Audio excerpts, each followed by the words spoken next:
नमस्कार। आज हम ना खुशवंत सिंह के बहुत ही मशहूर नॉवल ट्रेन टू पाकिस्तान के कुछ अहम हिस्सों पर बात करने वाले हैं। हाँ बिल्कुल, ये वो हिस्से हैं जो 1947 मतलब पार्टीशन के वक्त की कहानी तो बताते हैं, पर जरा हटके। हाँ, मतलब ये जो अंश हमारे पास हैं, ये हमें सीधा ले चलते हैं मानो माजरा, एक गांव जो असल में है नहीं, फिक्शनल है। हाँ, काल्पनिक गांव है। पर इसकी खास बात ये थी कि यहाँ सिख और मुसलमान सालों से नहीं, पीढ़ियों से रह रहे थे। बिल्कुल अमन से, जैसे एक बुलबुले में जी रहे हूं। बाहर की दुनिया में क्या चल रहा है शायद उन्हें एहसास ही नहीं था। बिल्कुल, ये अंश यही दिखाते कि कैसे वो रोजमर्रा की जिंदगी थी उनकी, अपना काम, अपने रिश्ते, सब कुछ नॉर्मल। उन्हें अंदाजा भी नहीं था कि मतलब कितनी बड़ी तबाही बस दरवाजे पे खड़ी है। मानो माजरा एक तरह से वो शांति थी जो बंटवारे ने छीन ली, और फिर अचानक सब बदल जाता है। हाँ, इन हिस्सों में वो डर साफ महसूस होता है जब वो लाशों से भरी ट्रेनें आने लगती हैं गांव में। उफ, सोचकर ही सिहरन होती है। हाँ, सोचिए उन लोगों के लिए क्या आ रहा होगा ये सब देखना, जिन्होंने कभी ऐसी हिंसा देखी नहीं थी। ये नफरत, ये मारकाट उनके अपने गांव में, उनकी आंखों के सामने। हाँ, और यहीं पर कहानी के वो दो खास किरदार आते हैं सामने जिनके बारे में इन हिस्सों में जिक्र है। एक तो जगत सिंह। हाँ, जग्गा, जिसको लोग डाकू भी कहते हैं, थोड़ा बदनाम है पर दिल का बुरा नहीं लगता। और दूसरा है इकबाल, वो शहर से आया है, पढ़ा लिखा, सोशल वर्कर टाइप। बिल्कुल आइडियलिस्टिक है।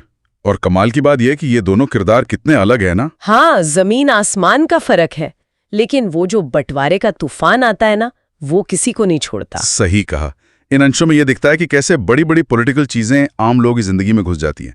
जग्गा का अपना एक पर्सनल एंगल चल रहा है, उसकी लव स्टोरी नूरान के साथ। हाँ, नूरान के साथ, लेकिन वो भी इस नफरत की आग से बच नहीं पाता।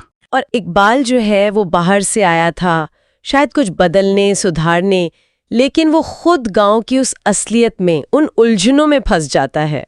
उसे समझ नहीं आता कि उसकी जो किताबी बातें हैं वो यहाँ कैसे फिट होंगी। बिल्कुल, ये हिस्से यही तो दिखाते हैं कि बंटवारा सिर्फ सरहद पर लकीर खींचना नहीं था, ये लोगों के दिलों में, उनके रिश्तों में लकीरें खींच रहा था, उनकी पहचान बदल रहा था। और फिर वो हिस्सा आता है जहाँ कहानी एकदम से खतरनाक मोड़ लेती है। हाँ, जब पता चलता है कि कुछ एक्सट्रीमिस्ट लोग, कट्टरपंथी, वो मानो माजरा के मुसलमानों को ले जाने वाली ट्रेन पर अटैक करने वाले हैं। और गांव में टेंशन बढ़ जाती है।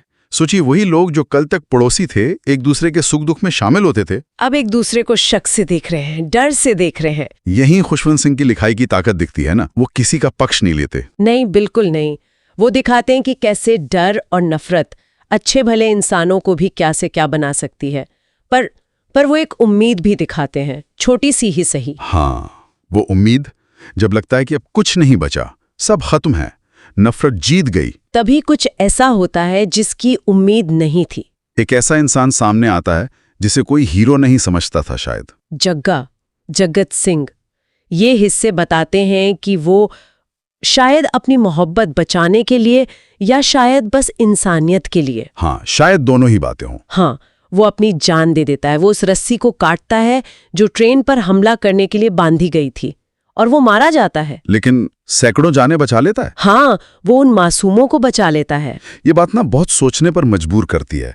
ये नॉवल के हिस्से सिर्फ बंटवारे की कहानी नहीं है, ये इंसान के अंदर की अच्छाई और बुराई की लड़ाई है। बिल्कुल, एक तरफ वो वहशीपन है, वो कट्टरता है जो मारने पे तुली है, और दूसरी तरफ जग्गा जैसा कोई है जो सब कुछ हार कर भी जो सही है वो करता है।